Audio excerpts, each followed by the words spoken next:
Salam sejahtera, berjumpa lagi bersama saya Amandus Yonatan. Pada kesempatan kali ini kita akan melakukan uji dengan aplikasi SPSS, di mana uji yang akan kita lakukan hari ini adalah independent t-test. Nanti kita akan mengukur besaran efek juga, efek size dengan coherence D. Nah, dalam sebuah penelitian kita harus mengetahui bagaimana besaran efek dari suatu perlakuan atau treatment yang kita berikan pada data yang akan kita teliti. Dalam kasus ini kita akan melihat bagaimana efektivitas model pembelajaran mind mapping terhadap hasil belajar siswa pada materi sistem peredaran darah di kelas 8 SMP.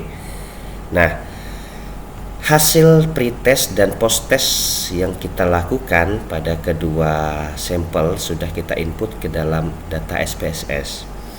Nah, namun sebelumnya kita akan membahas tentang rumusan masalah dari penelitian ini. Yang pertama, kita akan melihat apakah model pembelajaran mind mapping berpengaruh dalam meningkatkan hasil belajar siswa pada materi sistem peredaran darah di kelas 8 SMP. Kemudian rumusan masalah yang kedua yaitu apakah model pembelajaran konvensional berpengaruh dalam meningkatkan hasil belajar siswa pada materi sistem peredaran darah di kelas 8 SMP. Nah, kemudian rumusan masalah yang ketiga, apakah terdapat perbedaan yang signifikan antara model pembelajaran mind mapping sebagai kelas eksperimen ya, dan model pembelajaran konvensional sebagai kelas kontrol terhadap hasil belajar siswa pada materi sistem peredaran darah. Nah, kita membuat hipotesis yang pertama HO, yaitu tidak terdapat perbedaan yang signifikan antara hasil belajar yang menggunakan model pembelajaran mind mapping dengan siswa yang menggunakan model pembelajaran konvensional pada materi sistem peredaran darah. HA atau hipotesis akhir yaitu terdapat perbedaan yang signifikan antara hasil belajar siswa yang menggunakan model pembelajaran mind mapping dengan siswa yang menggunakan model pembelajaran konvensional pada materi sistem peredaran darah, di mana hasil belajar siswa yang menggunakan model pembelajaran mind mapping lebih baik. Dalam penelitian ini kita menggunakan jenis eksperimen yaitu eksperimen semu atau kuasi eksperimen, di mana terdapat pretest dan posttest untuk kelas eksperimen dan pretest posttest untuk kelas kontrol. Nah, dalam bagan dapat kita lihat yang pertama untuk kelas eksperimen kita lakukan pretest, kemudian kita beri treatment dengan model pembelajaran mind mapping, kemudian kita lakukan posttest.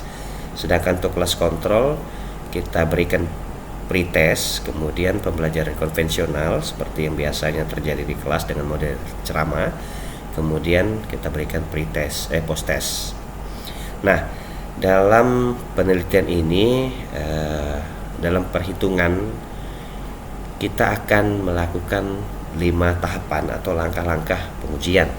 Yang pertama kita akan melakukan uji normalitas, yang kedua kita akan melakukan uji homogenitas dengan one way ANOVA, kemudian kita melakukan uji paired sample t-test pada kedua kelompok untuk menjawab rumus masalah ke-1 dan kedua. Nah, untuk paired sample t-test ini nanti kita akan melakukannya pada masing-masing kelompok ya, yaitu pada kelas eksperimen sendiri dan pada kelas kontrol sendiri. Kemudian yang keempat kita akan melakukan uji independent sample t-test untuk melihat perbandingan kedua model pembelajaran ini antara mind mapping dengan yang konvensional. Nah, kemudian kita akan melihat nanti berapa sih besaran efek atau efek size untuk mengetahui seberapa besar pengaruh metode mind mapping dalam meningkatkan hasil belajar siswa. Baik, yang pertama setelah data kita input ke dalam SPSS, tidak harus menjadi 2 sheet yang berbeda, tetapi dapat kita buat dalam satu sheet, satu layar. Yang pertama kita membuat data dengan posisi menurun. Ya, untuk kelompok 1 ini artinya pretest ya, pretest untuk kelompok eksperimen. Sedangkan 2 ini adalah post test dari kelompok eksperimen. 3 ini kita beri kode untuk hasil pretest kelompok kontrol, dan kita beri label 4 ini adalah hasil post test dari kelompok kontrol. Nah, data ini dapat kita susun menyamping atau mendatar ya.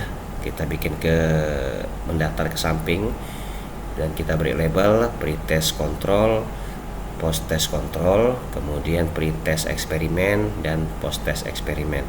Maka nanti di variable view-nya akan terlihat seperti ini. Untuk hasil belajar, kemudian kelompok, dan pretest kontrol, post test kontrol, pretest eksperimen, dan post test eksperimen. Nah, Bapak Ibu, yang perlu kita lakukan langkah pertama adalah melakukan uji normalitas. Nah, untuk melakukan uji normalitas seperti biasa dapat kita lakukan di aplikasi SPSS. Kita klik analyze, kemudian kita pilih deskriptif, statistik, kemudian kita explore. Nah, di sini kita masukkan hasil belajar ya, hasil belajar pada kelas pada dependent list, kemudian kelompok pada factor list, kemudian kita pilih plots, kemudian kita centang normality plots with test, continue, dan kita tekan OK. Ya, di sini akan muncul output dari aplikasi SPSS, hasil belajar pretest konvensional, post test konvensional, kemudian pretest mind mapping dan post test mind mapping. Nah, di dalam data ini sangat jelas ya, dideskripsikan ada mean, kemudian ada median, standar deviasi, dan seterusnya, informasi yang lengkap. Namun kita hanya membutuhkan tabel dari test of normality ini saja. Nah, data ini kita kopikan ke Microsoft Word ya, supaya kita memudahkan untuk membaca dan menginterpretasikannya. Nah, Bapak Ibu sekalian, dari hasil uji normalitas ini dapat kita lihat untuk tabelnya, yaitu normalitas, uji normalitas ini dengan data yang menurun ini ya. Kita lihat dari nilai signifikansinya pada hasil belajar ini adalah 0,525. Kemudian untuk post test konvensional 0,877, pretest mind mapping 0,433, post test mind mapping 0,270. Nah, dari nilai signifikansi ini lebih besar dari 0,05 ya. Ini angka-angka ini signifikansinya lebih besar dari 0,05. Berarti data yang kita miliki ini berdistribusi normal. Nah, kemudian selain menguji normalitas suatu data, dalam independent test juga kita perlu menguji homogenitas. Nah, kita masih menggunakan data yang menurun ya, Bapak Ibu. Ya, kita pilih, ini adalah hasil pengujiannya, kita pilih analyze, kemudian kita pilih compare mean, kemudian kita pilih one way ANOVA. Nah, di sini kita masukkan hasil belajar ini ke dalam dependent list, kemudian kelompok ini ke ektornya ya, ke faktornya ya. Nah, jangan lupa kita pilih option, kemudian kita klik homogeneity of variance test. Nah, kemudian kita pilih continue dan kita klik OK. Maka di dalam output data akan tampil seperti ini hasilnya. Nah, ini yang akan kita ambil, kemudian kita copy ke Word. Hasilnya adalah seperti yang terlihat di layar, test of homogeneity of variance. Yang kita lihat adalah based on mean-nya ya. Nah, dari hasil uji homogenitas ini dapat kita lihat di nilai signifikansinya adalah 0,755. Nah, jika kita lihat dengan standar yaitu 0,05, data kita ini lebih besar ya dari 0,05, yaitu 0,755. Nah, artinya data kita ini homogen. Nah, jika kedua syarat ini sudah kita laksanakan, data kita berdistribusi normal, kemudian data kita juga homogen, maka dapat kita lanjutkan dengan langkah yang ketiga, yaitu melakukan uji Paired Sample T-Test pada kedua kelompok. Masing-masing kita uji. Sekaligus ini akan membantu kita menjawab rumusan masalah. Ada 3 rumusan masalah yang akan kita bahas bersama.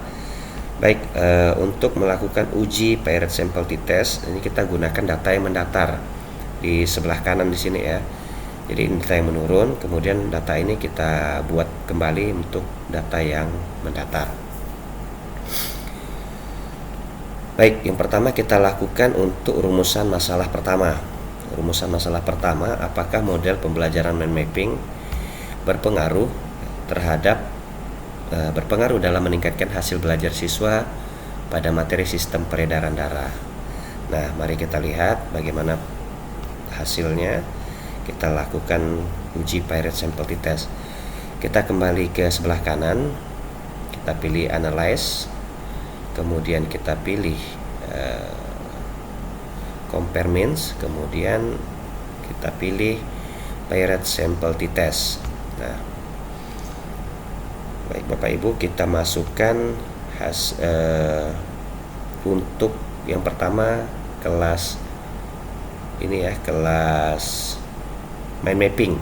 Nah, kelas eksperimen mind mapping, kita masukkan pretest dari kelas eksperimen yaitu mind mapping, kemudian post test dari kelas eksperimen mind mapping, kemudian kita pilih OK, dan hasilnya akan keluar Paired Sample T-Test.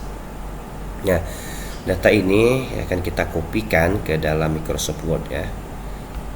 Nah, setelah di copy hasilnya seperti ini Bapak Ibu. Nah,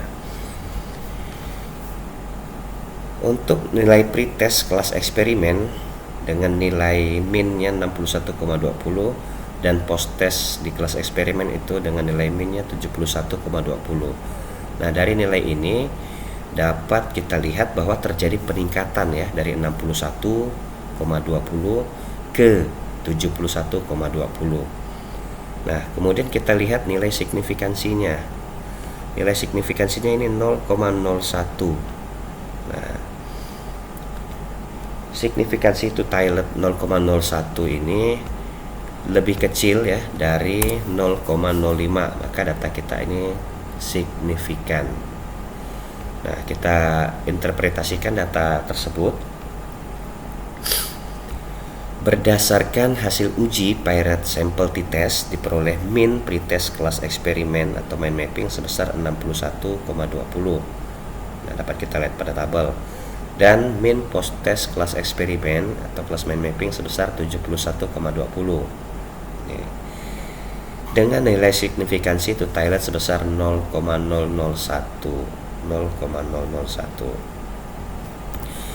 Jadi data kita ini signifikan ya karena lebih kecil dari 0,005. Maka dapat disimpulkan bahwa pembelajaran dengan metode mind mapping ini memiliki pengaruh yang signifikan terhadap hasil belajar siswa. Nah, ini untuk kelas eksperimen.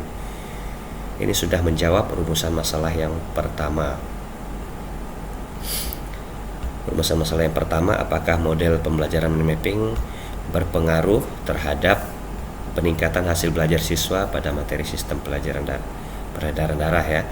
Jadi dengan uji statistik ini dapat menjawab bahwa mind mapping ini berpengaruh.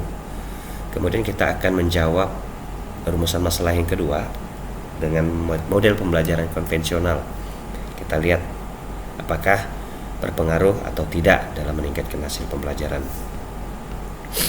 Caranya sama, kita lakukan uji Paired Sample T-Test untuk yang kelas konvensional ya. Kita pilih yang Analyze, kemudian kita pilih Compare Mean ya, Paired Sample T-Test, kemudian kita masukkan yang kelas Control. pretest kelas kontrol dan posttest kelas kontrol.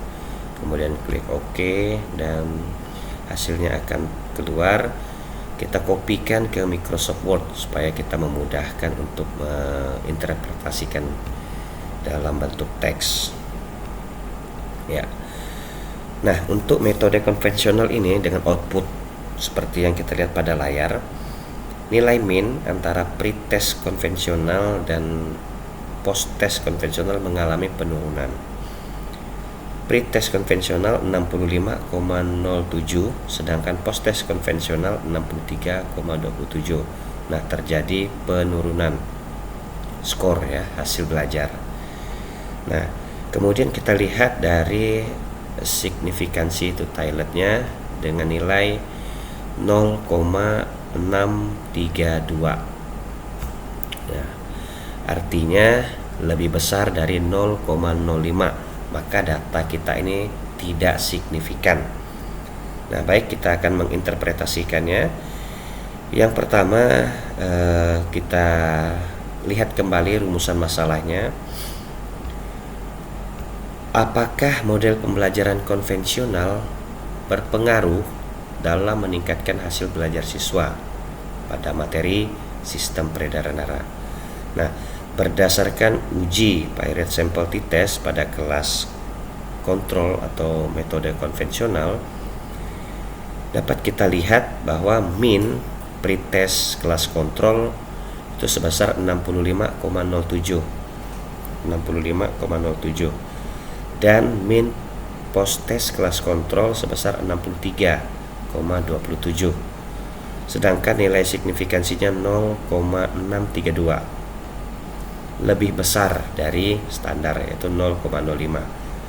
Maka dapat disimpulkan bahwa pembelajaran dengan metode konvensional tidak memiliki pengaruh yang signifikan terhadap hasil belajar siswa. Nah, setelah kita melakukan uji Pirate Sample T-Test pada masing-masing kelompok yaitu kelas kontrol dan kelas eksperimen, kemudian kita akan melakukan langkah yang keempat yaitu uji Independent Sample T-Test. Nah, kita gunakan data yang menurun. Kita kembali ke layar sebelah kanan, kita pilih Analyze, kemudian Compare Min, dan kita pilih Independent Sample T-Test. Nah, kemudian kita masukkan hasil belajar siswa ini ke dalam test variabel dan kita masukkan hasilnya ya, yaitu posttest kelompok kontrol ya, kita ralat kelompoknya kita masukkan ke dalam grouping variabel. Nah, kemudian kita pilih define group. Setelah itu kita masukkan grup yang pertama. Grup yang pertama ini adalah hasil atau posttest dari kelas kontrol yang kita beri label 2. Kemudian grup 2 ini hasil atau posttest dari kelas eksperimen yang kita beri label 4. Kemudian kita klik continue dan kita pilih OK, maka hasilnya akan keluar Independent Sample T-Test. Nah, kita kopikan ke Word. Hasilnya seperti terlihat pada layar. Jumlah atau N dari siswa yaitu 15 sampel ya. Kemudian min untuk posttest konvensional itu sebesar 63,27 dan posttest untuk kelas eksperimen itu sebesar 71,20.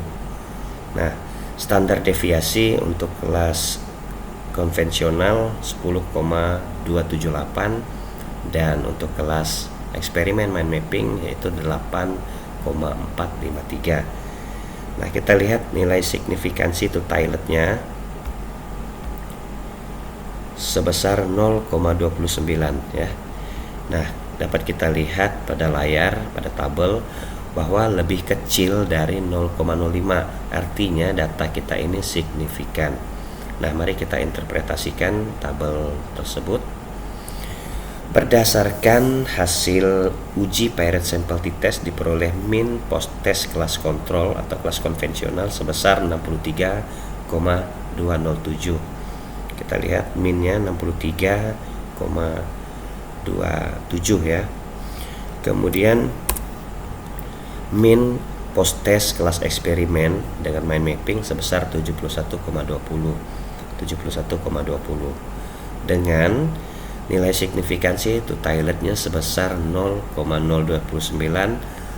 yaitu kurang dari atau lebih kecil dari 0,05 0,029. Nah, maka dapat disimpulkan bahwa HO atau hipotesis awal ditolak dan HA atau hipotesis akhir diterima. Artinya terdapat perbedaan yang signifikan antara hasil belajar siswa yang menggunakan model pembelajaran mind mapping dengan siswa yang menggunakan model pembelajaran konvensional pada materi sistem peredaran darah, di mana hasil belajar siswa yang menggunakan model pembelajaran mind mapping lebih baik. Nah, ini untuk menjawab rumusan masalah yang ketiga. Nah, setelah kita mengetahui perbedaan dari kedua model yang kita gunakan pada penelitian, dan ternyata HA-nya diterima ya, artinya ada perbedaan yang signifikan antara kedua model, kita juga perlu mengetahui besaran efek dari kedua model ini. Maka dapat kita lakukan pengujian efek size dengan Cohen's d. Nah, Bapak Ibu, rumusnya dapat kita lihat pada layar. Untuk perhitungan ini dapat kita lakukan dengan aplikasi. Nah, kita copy link ini, kemudian kita buka ke dalam browser.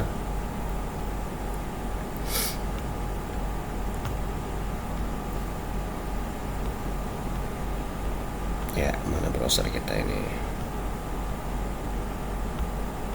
Nah, kita kopikan, kemudian enter, dan di sini akan muncul ya effect size calculator for t-test. Kita akan menggunakan Cohen's d. Ini rumusnya sudah memang baku ya, jadi kita tinggal mengikuti saja rumusnya. Nah, sebelum kita melakukan perhitungan, kita perlu memahami interpretasi besaran efek. Nah, menurut Cohen's tahun 1988, efek kecil dengan D sama dengan 0,2 ke atas, kemudian efek medium dengan nilai D-nya sama dengan 0,5 ke atas, dan efeknya besar dengan nilai D lebih dari 0,8 atau lebih ya. Nah, kita masukkan ke dalam kalkulator ya. Nah, yang pertama kita lihat, nah ini dia grup pertama atau grup konvensional dengan nilai min 63,27. Kita masukkan 63,27. Kemudian standar deviasinya yaitu 10,278. Sampel size jumlahnya ada 15, kita masukkan 15. Kemudian untuk grup 2 mind mapping sama, kita masukkan nilai minnya 71,20. Standar deviasinya kita masukkan 8,453. Jumlah sampelnya 15. Nah, jika sudah, kita klik calculate, maka hasilnya akan muncul. Nah, ini kita kopikan ke dalam Microsoft Word. Nah, ini hasilnya ya, 0,842734. Kita kopikan ke dalam Microsoft Word.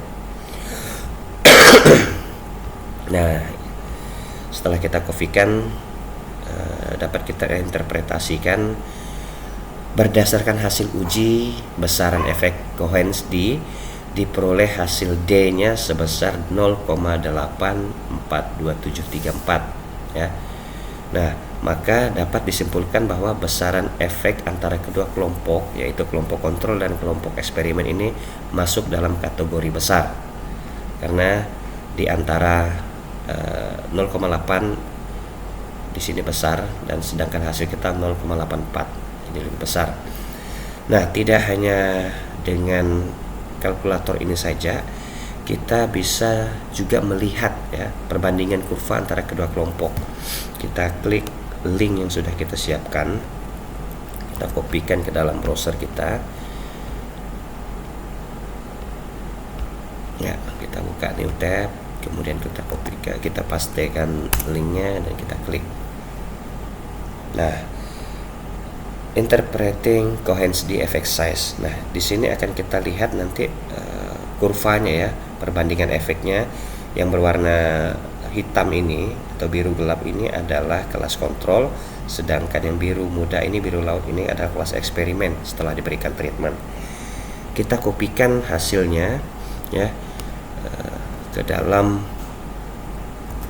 Cohen's d, nilai Cohen's d ini kita kopikan, kemudian paste dan kita tekan tombol panah ini. Nah, tidak terdefinisi ya karena terlalu panjang. Baik, kita akan kurangi 0,84. Coba kita coba lagi 0, karena tadi pakai koma jadi dia nggak bisa, harus pakai titik ya. 842734. Nah, kemudian kita klik, maka akan terlihat diferensiasinya itu 12,6.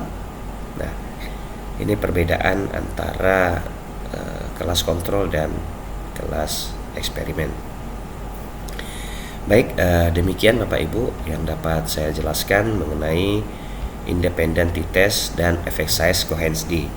Mudah-mudahan video ini bermanfaat dan kita semua dapat memahami berbagai macam perhitungan-perhitungan statistika melalui aplikasi SPSS. Sampai berjumpa lagi, selalu sehat, tetap semangat, Tuhan memberkati.